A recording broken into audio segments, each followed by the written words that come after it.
Hi everyone, welcome back, and it's nice to see you, and also it's nice to be seen, obviously more important so today I'm feeling excited because it's feeling like spring, even though we're still in the grips of winter a little bit, and that could only mean one thing: sap is rising and we need to do some tapping. So if you want to see some tapping, stick around and I will show you. See you in a minute.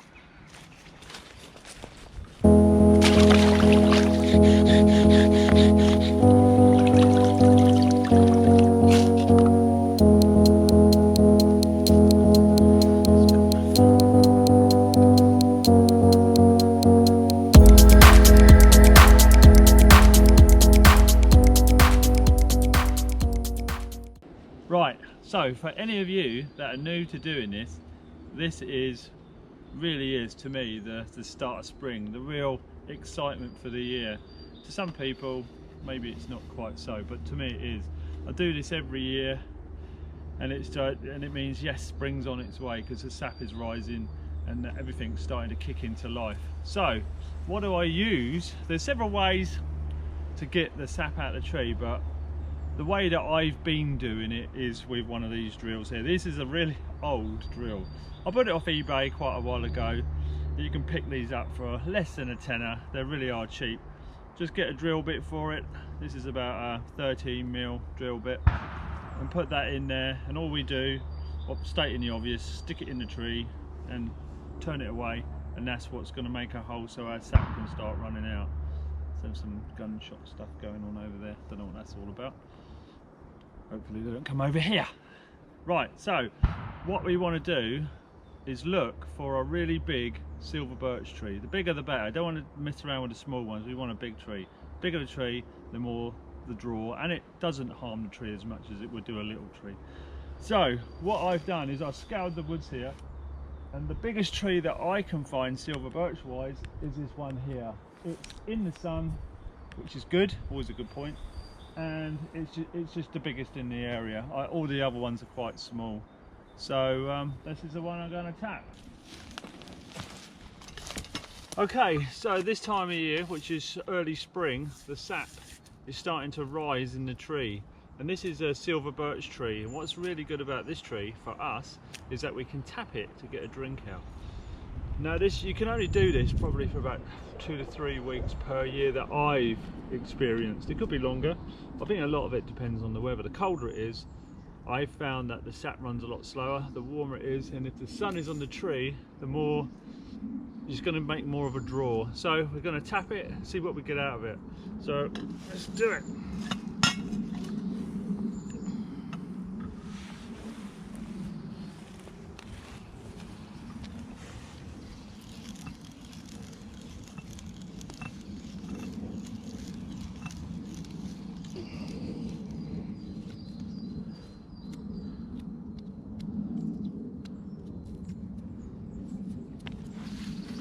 Yep, starting to flow. See that there?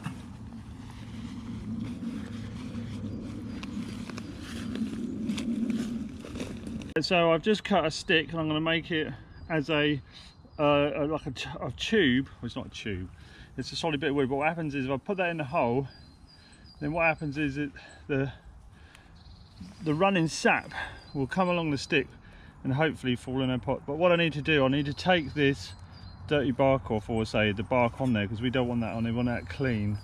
So I'm going to do that now.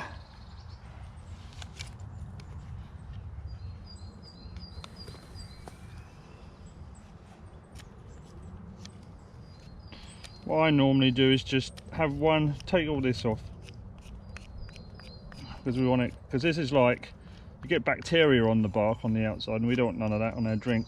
We want it clean. This is a live, or was a live, piece of green stick, because we don't want a dead stick. I'd rather have a green stick,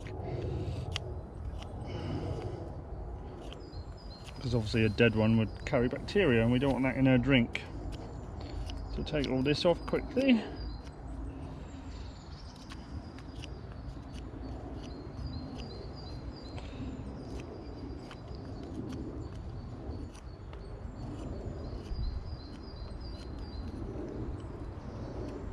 Okay, so what I'm going to do is just going to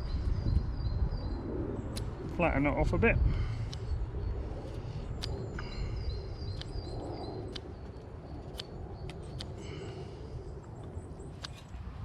Okay, so I've cut my stick. It's dripping quite well. I've got the stick.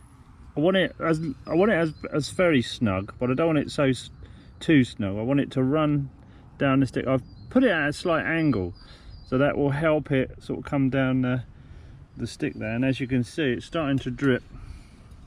And I'm going to put my pot underneath it, and I've got a piece of cheesecloth here, which I'm going to put over the top. And what that's for is it just stops pieces falling in there from up in the tree, because if a bird lands up there, you never know what could happen. But I mean, in past experiences of when I've put a cup under there to collect a drink, I come back and you get spiders in there and you get all sorts in there, but by just putting this cloth over the top and keeping an eye on it, it should be nice and clean and clear. There should be nothing in there at all to contaminate it. So what we do is we'll let it do its thing for a few hours. I mean, you can actually leave these overnight. Some people, when they tap these, they put like a tube in there and they put it in a demijohn, leave it overnight or a couple of days, and that will fill it up. I don't like doing that because I don't want to take more out of the tree, because the tree needs it more than I do. So to give nature a chance, I'm only taking a little bit, and I'll show you when we come to finish our process how we're going to bung that hole up, so hopefully it doesn't leak out and the tree can just continue on doing its thing. Okay, so see you shortly.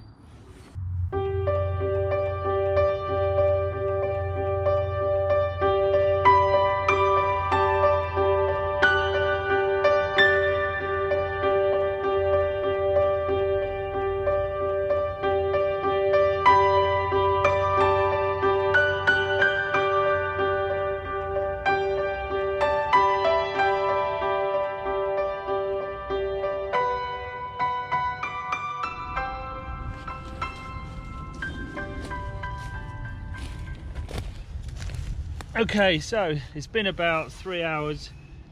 I can tell that the flow rate slowed down a lot. It's got a lot bit chillier now. It's getting dark. Normally with the sun on the tree, obviously it's got a much better flow rate, but it is still going. So let's just see how much we got. A little bit in there. As you can see, it's not a lot there. But I'm assuming we're at the beginning of the season, so if I leave this overnight, which I'm going to do, I'm going to leave it overnight and come back for it tomorrow, and we'll see how much more we got. But that gives you a rough idea what you can do to tap a tree. I mean, you may be asking yourself, well, why would I want to do that?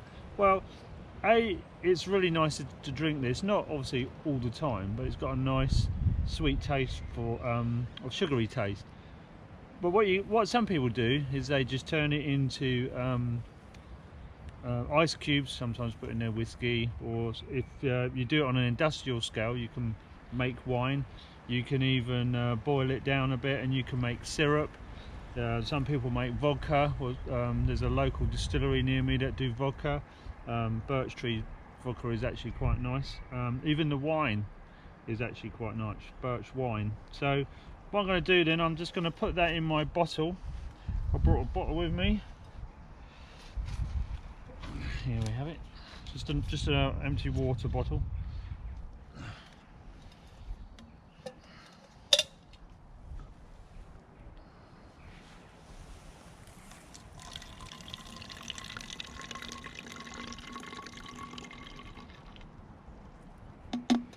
Okay, so there's not a lot in there for 3 hours, so you imagine that was another 3 hours, another 3 hours, and possibly another 3 hours. So in a day you could probably fill that bottle up. So if you had quite a few of these stuck out and about, you could get quite a lot. Like I say, some people actually put them into demijohns. Obviously I don't do that because I'm only doing it for a bit of fun, you know. I mean, again, you know, this is the beginning of the season for me. Time to get excited because everything's vamping up for spring. So what I'm going to do then, I'm just going to leave this overnight and then come back in the morning and just see how much we got. Let that go overnight there. Make sure that's lined up. Yeah, so we're good to go. So let's come back in the morning and see what we got. The forecast is rain tomorrow, so the old birds are coming into roost. such a cool sound. Right then, so with that said, I'll see you tomorrow. Hi everyone, welcome back. Now it is the morning and it's a terrible morning. It's raining, it's horrible. But yesterday before I left, I did actually check the weather and I knew it was going to be a pretty horrible day today. So with the birch sap been running all night, so that's given it quite a while, I don't know, maybe sort of 16 hours maybe since we last saw it. So what I've done is I've put up a tarp over our little pot there, and you can see it's still dripping. I mean, I'm hoping that it's not going to get much rain, even though there is water in there, so I should imagine it's probably a little bit of a combination of the two. Though, saying that said, what I'm going to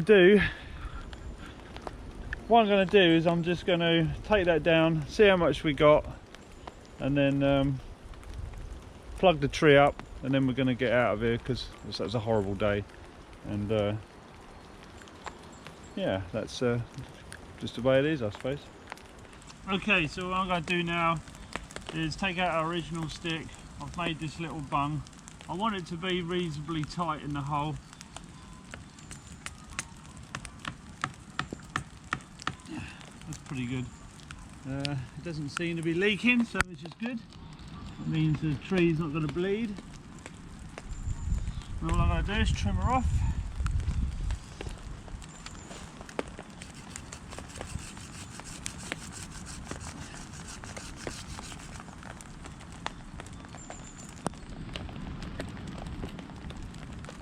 And that's it. That's all you got to do.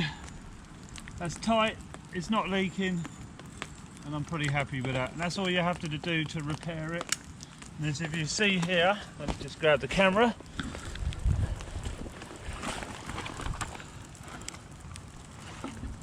It's literally just bung the hole up there, look. Nothing's leaking, it's pretty good, I'm happy with that. So okay, so what did we get last night in our pot then? So let's have a look, shall we? It is probably a quarter of the way full there, as you can see. It's pretty much quarter of the way. So I'm happy with that, that's all I need. What I'm going to do with mine, I'm going to freeze mine because it is a perishable liquid and it will only last between 5 and 7 days if you stick it in the fridge. I mean, if you want to freeze it, then it's obviously going to last longer. But I've got some fun facts that I looked up last night let me just bear with me, I've got it on my phone here. So these are just some things that birch sap is actually good for. Birch sap is commonly known for its detoxifying, that's good to know, cleansing and purifying properties. It can be drunk straight from the tree, which we already know that. But birch sap contains, among other things, 17 amino acids, that's impressive, as well as minerals, enzymes, proteins, antioxidants, sorry if I pronounced that wrong, and sugar, obviously glucose and things like that, which are obviously what the tree needs at this time of year to kickstart itself after its long winter sleep. But from a point of view as is it healthy to drink? Well, this just gives you an idea. So what it's saying, the benefits from drinking birch sap, doesn't say in what quantity though. So it decreases cavities. The consumption of birch water can help you maintain good oral health due to oxalate. I don't know what that means. Anyway, so it eliminates cellulite, that's good, lowers cholesterol, promotes liver health, promotes kidney health, and rejuvenates the skin. So that's pretty impressive to me. And I mean, that's one good reason why you might want to do go and tap a tree. But now is the best time to do it. It is temperature related, so obviously now we're coming out of winter and it's starting to warm up. It is starting to run now, so now is a good time to do it. If you're going to try it, obviously be respectful, don't cut the tree and leave it, obviously that's going to bleed out. So, but you do want a big tree. Don't go for the small trees. The bigger the tree, the better. Obviously, it's got better survival rate, and you're not taking anything, you know, that the tree can't handle. So that's pretty good. So, you know, I mean, it's worth it in my eyes. I have to give it a go. Anyway, so if you like what you saw, like, subscribe, and all that other malarkey. And I will see you on the next video. And don't forget, get out there and do some bushcraft, especially this, because this is pretty cool in my eyes.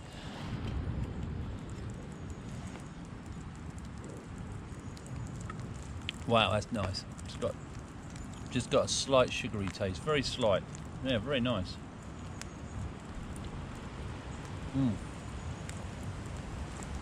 I'll save the rest.